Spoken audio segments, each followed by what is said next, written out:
Christmas party pang sunod. Umalis yung iba na kasi may Christmas party pa pang sunod. Hindi na kasi lubong ako.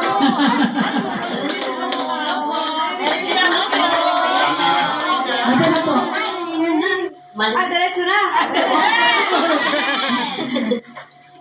Maraming salamat po. Upo kayo po yan. Maraming salamat po. At pasensya na po, magulo po yung buko. Nagmotor na ako papunta dito eh. Para makaabot po ako sa inyo, talagang sabi ko, sobrang traffic po sa congressional. Sabi ko, tara na, magmotor na tayo para mabilis. Kaya sa inyo po lahat na nandito, una po sa lahat, syempre binabati ko muna ang ating buting kapitana. Palapakan natin kapitana po sa Taylor. At ang buong konseho.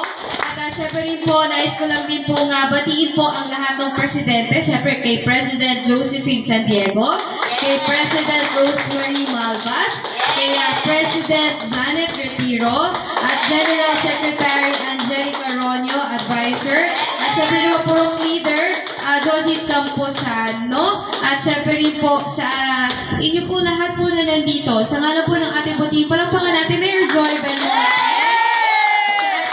Vice Mayor Ian Soto, sa ating Congresswoman Marivico Pilar, yung mga kasama ko pong Konsehal Eric Cocoy Medina, Konsehal Banjo Pilar, Konsehal Vic Bernardo, Konsehal Christine Matias, Konsehal Vito Soto Generoso, at nagpapahati din ng pagbati mula sa SPP Party List, Congressman RJ Belmonte. Sa inyo pong lahat, maraming salamat po at nabigyan po ako ng pagkakataon para kayo po ay mabati po ng personal, makadao pang palat. Merry Christmas and a Happy New Year po sa ating lahat. Pag talagang napupunta po ako dito, talagang nakakataba po talaga ng puso. At syempre po, alam niyo naman po kung gaano ko po kayo kamahal lahat. Alam niyo naman po yung suporta po namin ay nandito at ang opisina ko po ay bukas lagi para po sa inyong lahat.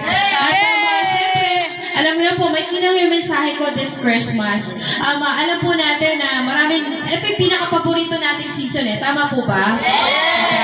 Maraming parties na talagang magkakainan tayo. Maraming parties na magkakaroon tayo ng kasiyahan. Mga bonding, ganyan. Pero sana po, huwag po natin kakalimutan ano ba yung tunay na kahulugan ng Kapaskuhan. Diba? Ang tunay na kahulugan ng Kapaskuhan, ito po yung mas lalo natin iparamdam. Yung pagbibigayan, pagmamahalan, at higit sa lahat, pagbibigay po ng importansya sa mga mahal natin sa buhay, higit na po ang ating pamilya. At syempre, ito rin po yung season na dapat alalahanin natin yung pananampalataya natin at pasasalamat sa Diyos. Lalo na this year, maraming bagyong dumaan. Tama po ba? Yes. Lalo na ipatapos na po yung taon, pero we are so blessed. We are so thankful kasi ngayon, nananatili tayong malakas, matibay. Sabi nga nila, ano man ang naging hamon this year, nandito tayo nananatiling matatag para po sa ating sarili at para po sa ating pamilya. Kaya, Merry Christmas po sa inyong lahat. So, hindi na po ako masyadong kakahaba. Nandito lang po ako, laging nakasuporta sa inyo. Sigurado, 100%. So, ako po ay bumabati lamang. Susubukan ko lang, baka makalimutan niyo po. Konsihala Doc Anyone, ang anak ng Hakina. May serbisyo maasahan ang doktora ng bayan. Mabuhay po kayo lahat. Mabuhay Barangay Pasod Tamo. Mahal ko po kayo. Salamat po.